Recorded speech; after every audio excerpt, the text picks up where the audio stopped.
صفحہ نمبر 34 آیت نمبر 229 سورۃ البقرہ۔ اعوذ باللہ من الشیطان الرجیم، بسم اللہ الرحمن الرحیم۔ الطلاق مرتان فإمساك بمعروف أو تسريح بإحسان ولا يحل لكم أن تأخذوا مما آتيتموهن شيئا إلا أن يخافا ألا يقيما حدود الله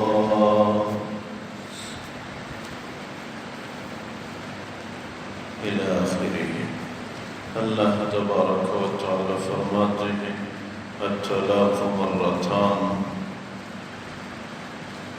طلاق کے متعلق زیادہ مناسب یہ ہے کہ 2 دفعہ دی جائے۔ فإمساك بمعروف أو تسريح بإحسان، اس کے بعد یا تو اچھائی سے بیوی رکھو یا اچھے انداز سے اس کو رخصت کرو۔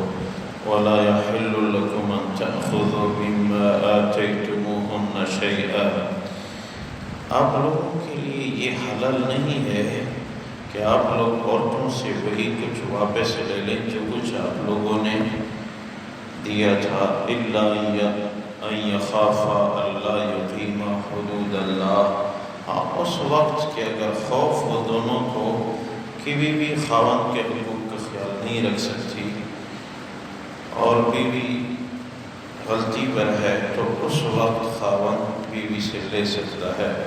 فَإِنْ خِفْتُمْ أَلَّا يُقِيمَا حُدُودَ اللَّهِ، اگر تمہیں خوف ہو کہ دونوں اللہ کے احکامات کو برقرار نہیں رکھ سکتے، وَلَا جُنَاحَ عَلَيْهِمَا فِيمَا افْتَدَتْ بِهِ، تو پھر دونوں پہ کوئی گناہ نہیں کہ بیوی کچھ پیسے دے کے خلا حاصل کر لے۔ تِلْكَ حُدُودُ اللَّهِ فَلَا تَعْتَدُوهَا، یہ اللہ کے حدود ہیں، اس سے آگے نہ جانا۔ وَمَن يَتَعَدَّ حُدُودَ اللَّهِ فَأُولَٰئِكَ هُمُ الظَّالِمُونَ، جو اللہ کے حدود کو پار کرے تو وہ ظالم لوگوں میں سے ہے۔ فَإِن طَلَّقَهَا فَلَا تَحِلُّ لَهُ مِن بَعْدُ حَتَّىٰ تَنكِحَ زَوْجًا غَيْرَهُ، اگر کوئی آدمی بیوی کو طلاق دے تو پھر تمہیں یہ حلال نہیں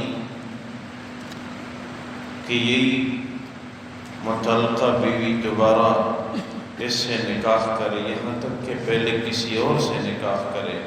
فَإِن طَلَّقَهَا فَلَا جُنَاحَ عَلَيْهِمَا أَن يَتَرَاجَعَا إِن ظَنَّا أَن يُقِيمَا حُدُودَ اللَّهِ، اگر خاوند طلاق دے 1 دفعہ یا 2 دفعہ تو پھر دونوں پہ کوئی گناہ نہیں کہ دوبارہ رجوع کرے اور میاں بیوی بن جائے، اگر خیال یہ ہو کہ اللہ کے احکامات کا خیال ہم رکھ سکیں گے۔ وَتِلْكَ حُدُودُ اللَّهِ يُبَيِّنُهَا لِقَوْمٍ يَعْلَمُونَ، یہ اللہ کے احکامات ہیں، اللہ اس کو بیان فرماتے ہیں اس قوم کے لیے جو جاننے والی قوم ہو۔ اللہ تبارک و تعالیٰ ان آیات مبارکہ میں طلاق کے متعلق ذکر فرما رہے ہیں۔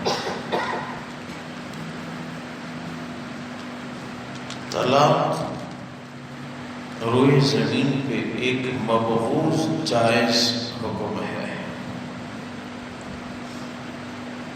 پہلے تو رشتہ کرتے وقت خیال کیا جائے، شریعت کا حکم یہ ہے، حضور اقدس صلی اللہ علیہ وسلم کی مبارک ذات نے ارشاد فرمایا، جہاں رشتہ دیتے ہو یا جہاں سے رشتہ لیتے ہو، 2 باتوں کو اے میری امت کے لوگوں ضرور مد نظر رکھو۔ مزید صفات ہو نہ ہو، 2 صفات کا ہونا ضروری ہے، تمہاری زندگی خوشگوار ہوگی۔ نمبر 1 اخلاق،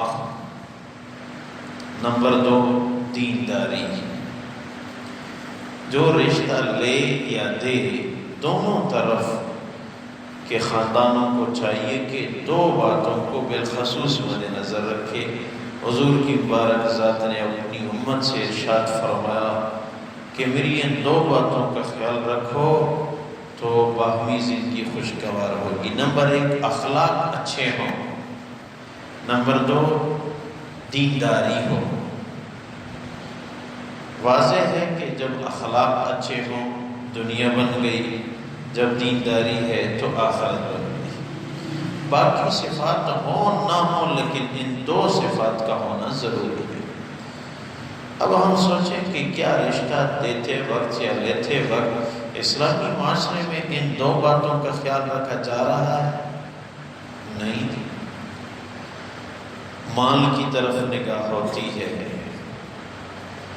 لڑکی زیادہ مال لائے، لڑکی کی نگاہ اس بات پہ کہ لڑکا زیادہ مالدار ہو۔ حضور نے مالداری کی طرف کچھ بھی ارشاد نہیں فرمایا۔ ہاں اتنی بات ضرور ہے کہ کفاءت کا خیال رکھو، نکاح میں کفاءت کا خیال رکھو۔ کفاءت کیسے کہتے ہیں کہ جن بچے اور بچی کو ایک ساتھ جوڑا جا رہا ہے ان کے پیشے میں برابری ہو، ان کے مالی انداز میں کچھ نہ کچھ مساوات ہو، اور ان کے خاندانی انداز میں بھی کچھ نہ کچھ وہ تساوی ہو، تو پھر اچھی بات ہے۔ ان باتوں کا ہونا فرض واجب تو نہیں لیکن اچھی بات ہے، اس سے زندگی خوشگوار ہوگی۔ اور مہر کے متعلق مہر فاطمی، آج کل دیندار لوگ اکثر اس کا پوچھتے ہیں مہر فاطمی کتنا ہے؟ 1632 گرام چاندی کی قیمت، یہ فاطمہ رضی اللہ تعالیٰ عنہ کا مہر تھا۔ اور اگر کوئی حضور کی بیٹی جیسا اپنی بیٹی کو بنانا چاہے تو وہ اس مہر کو مقرر کرے۔ 1632 گرام چاندی، ذہن میں یاد رکھنے کے لیے 1632، 16 دونے 32 تو 1632 گرام چاندی کی قیمت، یہ مہر فاطمی ہے۔ ہم سوچیں ہم کہاں پہ پہنچ چکے ہیں، اور مہر لکھا جاتا ہے اور دیا نہیں جاتا۔ یہ دیہات میں یہ نہیں ہے جو شہر میں ہو رہا ہے۔ 20 تولے سونا، 4 نقد، 16 عند الطلب۔ عند الطلب کب ہے؟ جب بیوی ناراض ہو گئی، بس وہی منٹ عند الطلب کا ہے۔ مجھے 16 تولے چاندی دو، میں مانگ رہی ہوں، اب خاوند کہاں سے دے؟ اسی وجہ سے یہ عورتوں کو شوہروں کے اوپر کنٹرول حاصل ہو گیا ہے کہ مہر پہلے مرد کے پاس ہوتا تھا کہ اگر آپ ٹھیک نہیں رہے گی تو میں طلاق دوں گا۔ اب مہر بیوی کے پاس ہے، اگر خاوند ٹھیک ٹھاک بیوی کے مزاج میں نہیں اترے گا تو میں اپنا سونا مانگوں گی۔ 2 تولے تو آپ نے دیے، 18 تولے اور دو، اور مکان میں وہ جگہ دو، جو نہیں تو میں اسٹاپ پیپر لے کے عدالت میں کیس کرتی ہوں۔ تو شوہر پریشان ہو جاتا ہے۔ اسی وقت سوچا جائے، اسی وقت ان باتوں کو مد نظر رکھا جائے۔ یہ ایک خواہش ہے میری کہ جتنا مہر ہم دے سکتے ہیں اتنا ہی ہم لکھیں، جو ہم دے نہ سکیں اس کو لکھ کر وعدہ کرنے کی کیا ضرورت ہے جس وعدے کو ہم پورا نہ کر سکیں۔ ایک آدمی کو پتہ ہے کہ میرے حالات ایسے ہیں کہ 10 سال میں بھی میرے پاس 20 تولے سونے کے پیسے نہیں آ سکتے، وہ کیوں یہ وعدہ کر کے لکھ رہا ہے کہ عند طلب وقت میں دے دیتا ہوں؟ ہاں اگر عند طلب میں یہ ہے کہ 50 سال تک میں نہیں مانگوں گی تو پھر تو 50 سال میں تو چلو ایک امید ہے شاید اتنے پیسے جمع کر لیں۔ عند طلب تو شادی کے 1 منٹ بعد بھی ہے اور 1 سال بعد بھی ہے۔ ایک جوان ادھر آ کے مجھے میرے ساتھ اسی شہر کی بات کر رہا ہوں، قریب بیٹھ کے رونے لگا، کہتے ہیں نہ بیوی کو چھوڑ سکتا ہوں نہ رکھ سکتا ہوں، اب کروں کیا، مجھے راستہ بتاؤ۔ میں نے کہا کیسے؟ کہتے ہیں بیوی بغیر پوچھے جا کے بازار میں گھومتی پھرتی، میں جاب ڈھونڈ رہی ہوں، اگر میں کچھ کہوں تو پھر کہتی ہے کہ مجھے اپنا سونا دو، آپ نے جو اسٹامپ پیپر پہ دستخط کی، میرے پاس لکھا ہوا ریکارڈ ہے، اور یا مجھے روزانہ اتنے پیسے دو، آج کل تو خرچے بڑھ گئے، تو اب نہ چھوڑ سکتا ہوں، اگر چھوڑوں تو 18 تولے سونا میرے پاس نہیں ہے، اسی وقت وہ مانگی گی، اگر رکھ لیتا ہوں تو وہ میری بات نہیں مان رہی، تو بس روز روتا ہوں۔ اس میں اس کو اور کیا کہہ سکتا؟ میں نے کہا اس رونے پہ بھی بہت بڑا اجر ہے، دنیا میں رونا فضول نہیں ہے، آپ کو اجر تو مل رہا ہے۔ تو بہرحال کہنے کا مطلب یہ ہے کہ رشتہ دیتے لیتے وقت سوچا جائے کہ کیا یہ جو میں لکھا رہا ہوں یہ کر بھی سکتا ہوں؟ اس وقت ہم نہیں سوچتے اور بعد میں پھر ہم پریشان ہو جاتے ہیں۔ اور دوسری خاص بات جو ہے، اس وقت شریعت کا خیال نہیں رکھا جا رہا۔ شادی کے وقت وہ ایک ساتھی نے SMS کر کے ایک عجیب پیغام دیا، وہ لکھا تھا کہ وہ شادی کے وقت ہر رشتہ دار یاد ہے، وہ فلاں بھی رشتہ دار، خالہ زاد ہے، پھوپھی زاد ہے، ناراض ہے لیکن سب کو اطلاع کرو، سب کو دعوت دو۔ اگر ہم بھول چکے ہیں صرف اللہ اور اس کے رسول کو بھول چکے ہیں، باقی ہر ایک رشتہ شادی کے وقت یاد ہے، 2 رشتے ہم بھول چکے ہیں، ایک اللہ اور ایک اس کے رسول کا رشتہ، جس کی وجہ سے یہ رشتے ناکام ہو رہے ہیں، رشتوں میں خرافات ہو جاتے ہیں، اور نامحرم مرد عورتیں ساتھ بیٹھتی ہیں، ساتھ بولتی ہیں، تو یہ غیر شرعی انداز ہے۔ ایک کام کی ابتدا شریعت کی خلاف ورزی سے ہو، اس میں کیا برکت ہوتی؟ پریشانی کا شکار ہو جاتے ہیں پھر دونوں طرف کے لوگ۔ اس لیے ابتدا سے ہی شریعت کا خیال رکھا جائے، اور یہ بھی ان آیات میں ذکر ہو رہا ہے کہ اگر میاں بیوی دونوں آپس میں ایک دوسرے کا خیال شریعت کی روشنی میں نہیں رکھ سکتے، اور بار بار خیال ہوتا ہے، روز پریشانی ہے، تو پھر گنجائش ہے، بیوی خلا کی درخواست کر سکتی ہے۔ اگر بیوی کی غلطی ہے شریعت کی نگاہ میں دیکھیں تو خاوند کو بیوی سے اتنا کچھ خلا کے دوران لے لینا جتنا اس نے بطور مہر دیا تھا جائز ہے، اس سے زیادہ لے لینا جائز نہیں ہے۔ اگر غلطی شریعت کی روشنی میں خاوند کی ہے، خاوند ظلم کر رہا ہے بیوی پہ، بیوی خلا کی درخواست کرنے کی طرف مجبور ہو گئی، تو اب خاوند کو 1 روپیہ لینا بھی ناجائز ہے، گناہ ہے، غلطی کو دیکھا جائے، اور مہر سے زیادہ لینے کی تو گنجائش ہی نہیں ہے، چاہے غلطی بیوی کی کیوں نہ ہو۔ خلا کی بھی اجازت ہے، اور طلاق 1 دفعہ، بہت زیادہ وہ ہے تو 2 دفعہ، اس کے بعد جیسے حکم ہے الطلاق مرتان، 2 دفعہ طلاق، اس کے بعد یا تو اچھائی سے فاصلہ ہو، وہ پرانی باتیں پھر وہ نہ بتاؤ آپ نے ایسے کیا ایسے کیا، نہیں، اور یا او تصریح بے احسان، یا اچھائی کے ساتھ اس کو رخصت کرو، بس تیسری طلاق بھی دے رہا ہوں، لیکن وہ مہینے کے وقفے سے۔ شریعت کا حکم یہ ہے جب عورت پاک رہے گی ان دنوں طلاق دو، 1 طلاق،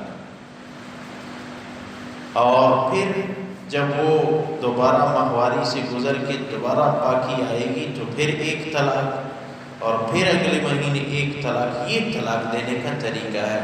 اور جس کو 3 مہینوں میں رجوع کا خیال نہیں ہوا، اپنی بات سے نہیں لوٹ رہا، طلاق پہ قائم ہے، تو وہ کبھی بھی نہیں لوٹے گا، اور ایک ساتھ 3 طلاق دیں تو وہ 3 منٹ کے بعد ہی لوٹ جاتا ہے۔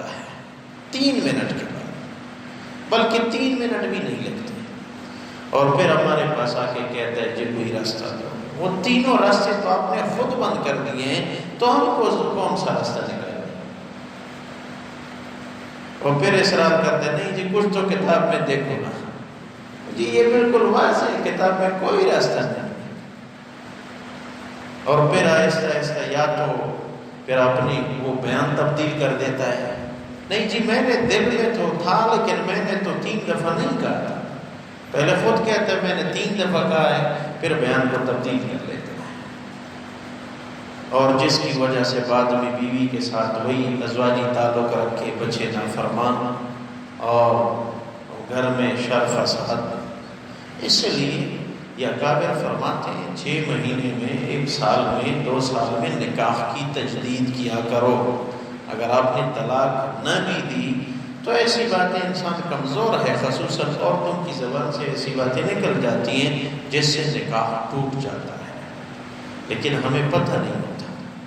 تو نکاح کی تجدید بھی کیا کرو، اور کم سے کم مہر وہ 35 گرام چاندی ہے، کم از کم مہر 35 گرام چاندی، جس پہ آپ تجدید کر سکتے ہیں۔ تقریباً 3800 یا 3700 روپے آج کل بنتے ہیں، تجدید بھی آپ کر سکتے ہیں۔ اور اگر کوئی نکاح میں کم سے کم مہر مقرر کرے، کم از کم مہر مقرر کرے، تو وہ یہ ہے کہ 35 گرام چاندی کی قیمت۔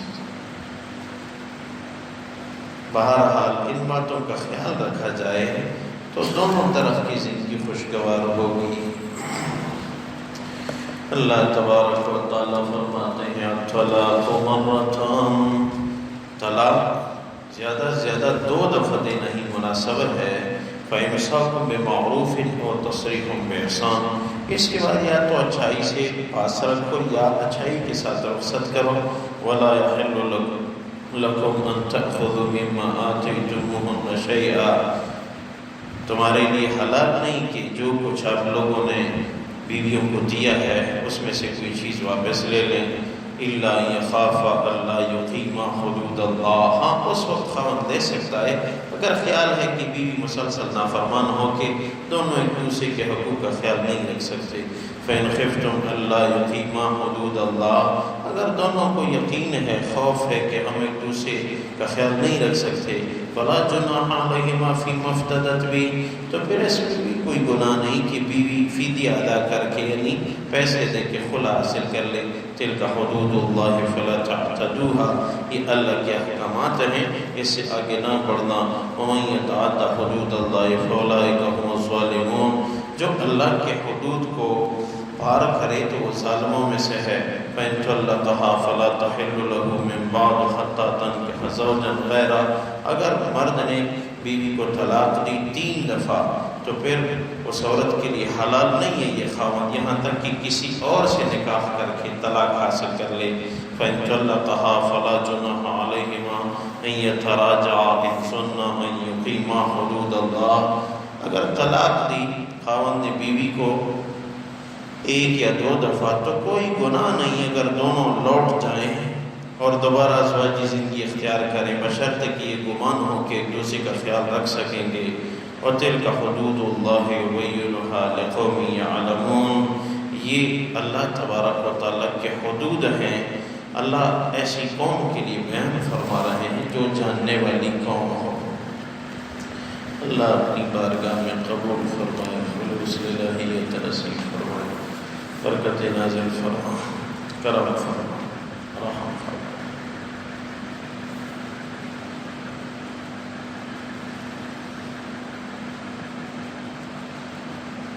کہ کچھ ساتھیوں کی خواہش ہے اور ویسے برکت کا ذریعہ بھی ہے کہ ہفتے میں 1 دفعہ ذکر کی مجلس بھی ہو۔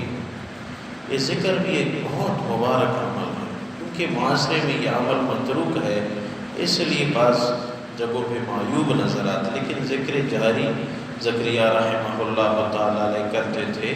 فضائل اعمال جیسی مشہور کتاب میں بہت ساری حدیث ہیں، تو انشاءاللہ کوشش ہوگی کہ ہفتے میں 1 دفعہ کوئی 3-4 منٹ جیسے رمضان میں ہم کرتے تھے ذکر کی مجلس و حدیث میں کہ آسمان تک فرشتے جمع ہو جاتے ہیں، مغفرت کا فیصلہ ہوتا ہے، انشاءاللہ بدھ کے دن چونکہ آخری درس ہوتا ہے، پھر جمعرات کو چھٹی ہوتی ہے، تو اگلے بدھ سے انشاءاللہ 3 4 5 منٹ ذکر کی مجلس بھی ہو۔